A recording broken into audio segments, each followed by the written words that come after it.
Have you ever been made to feel like you don't belong? Like you're just a prop in someone else's grand performance? Imagine being invited to the ball, not as a guest, but as the punchline. Imagine walking into a room full of glittering diamonds and designer labels, only to realize you're the entertainment. Picture the cruel laughter, the whispers behind silk fans, the disdainful glances from people who measure your worth by the price tag on your wrist. Now, picture the moment that laughter dies. The moment the joke is on them. The moment the one person who is supposed to be the help becomes the most unforgettable woman in the room. Hi everyone, my name is Neha, and welcome to the channel.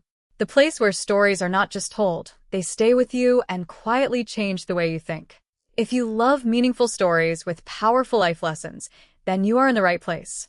Now sit back, relax, and let me tell you a story about the fine line between a cruel joke and a stunning revolution.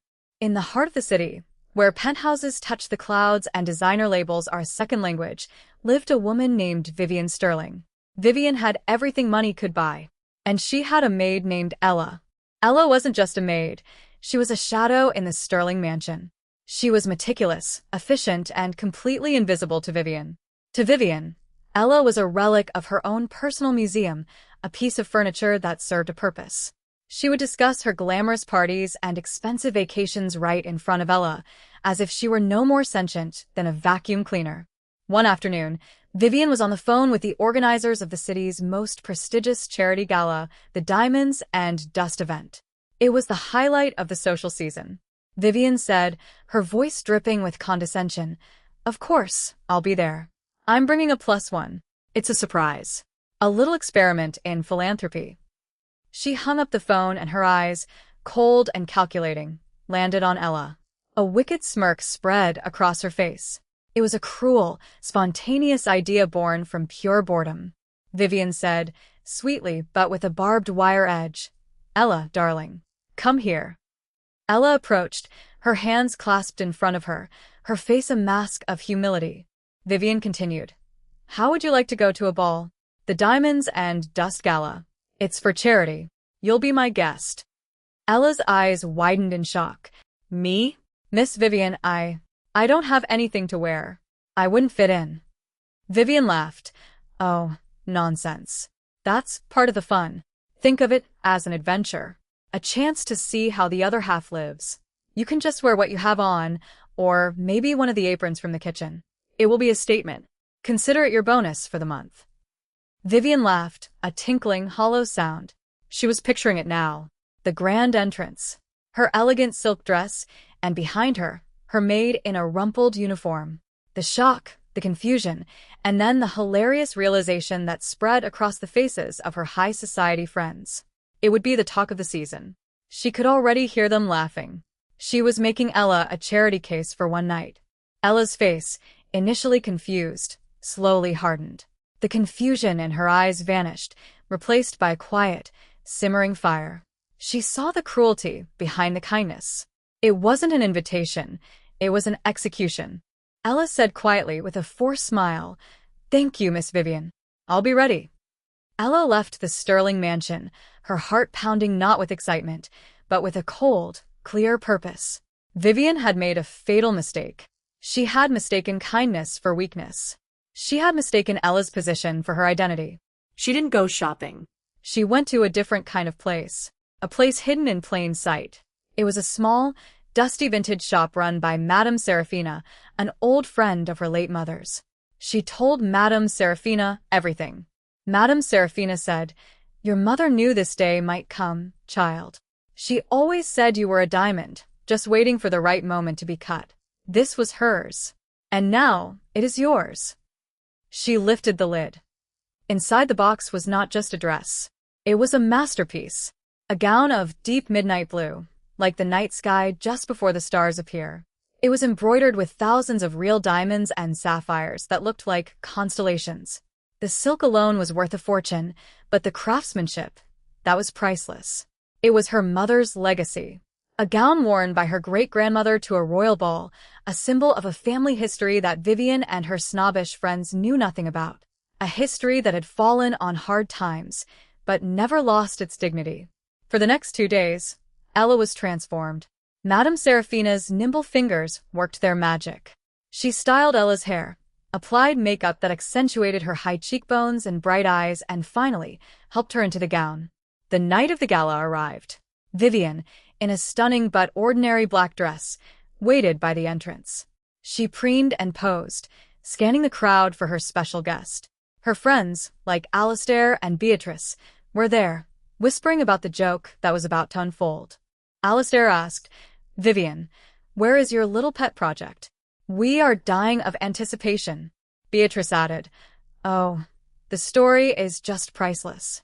A maid at the Diamonds and Dust Ball? I can't wait to see the photos." And then the doors opened. Vivian's smile froze. Her blood ran cold. The chatter died down, replaced by a collective, breathless gasp. The woman who walked through the entrance was not the mousy, invisible maid she had mocked. She was a vision, a goddess descending from a painting. Ella walked in, her posture perfect, her head high.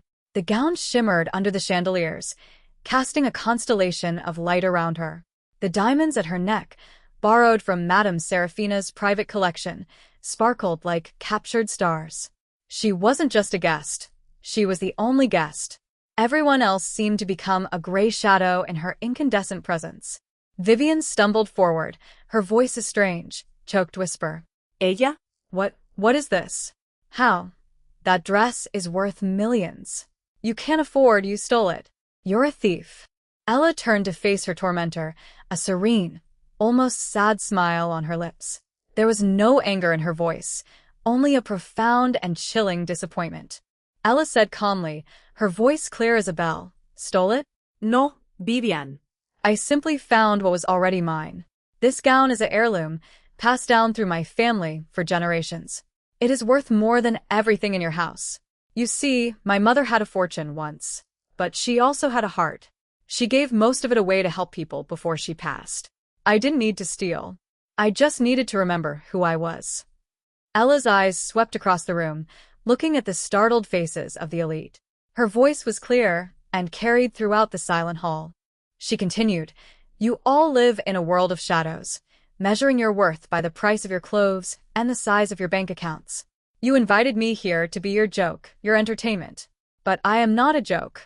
I am not your maid. I am a person with a history, a legacy, and a soul. Tonight, I didn't come here for your approval. I came here to show you what true class looks like." She turned gracefully on her heel. Her gown flared out like a shimmering wave. She walked away, towards the exit, leaving Vivian and her friends frozen in a tableau of humiliation and awe.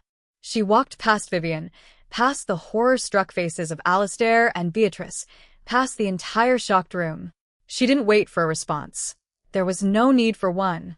She had said everything that needed to be said. She had won. As she stepped out of the gala and into the cool night air, she didn't look back. The heavy doors of the glittering prison slammed shut behind her. Ella didn't stay with Vivian. She had already given her notice. She had a little money saved, her mother's legacy, and a wealth of self-respect that Vivian could never comprehend. The news of what happened spread like wildfire. The maid of the ball became a sensation, a folk hero. But Ella didn't care. She wasn't interested in fame. So, what is the lesson in all of this? It's a simple one, yet so often forgotten. Never underestimate someone based on their circumstances. The person you look down on today could be the one you look up to tomorrow. True wealth isn't in your bank account or your closet. It's in your character, your integrity, and how you treat other people. Vivian had everything and was poor. Ella had nothing and was rich beyond measure. And remember, the world can only humiliate you if you let it. The most powerful thing you can possess is a quiet confidence in who you are and where you come from. It's not about a dress or a title. It's about knowing your worth and never, ever letting anyone else define it for you. If this story touched your heart or made you think, please give it a thumbs up and share this video with a friend. Let us know in the comments below. Have you ever witnessed a moment where someone's true colors were revealed in a surprising way? Your comments and stories are what make this channel so special, so don't be shy. And if you haven't already, please subscribe to the channel and turn on the notification bell so you never miss another story. That's it for today. Until next time, remember to always be the diamond, not the dust. Thank you for watching. Stay inspired. Take care of yourselves and each other. Goodbye.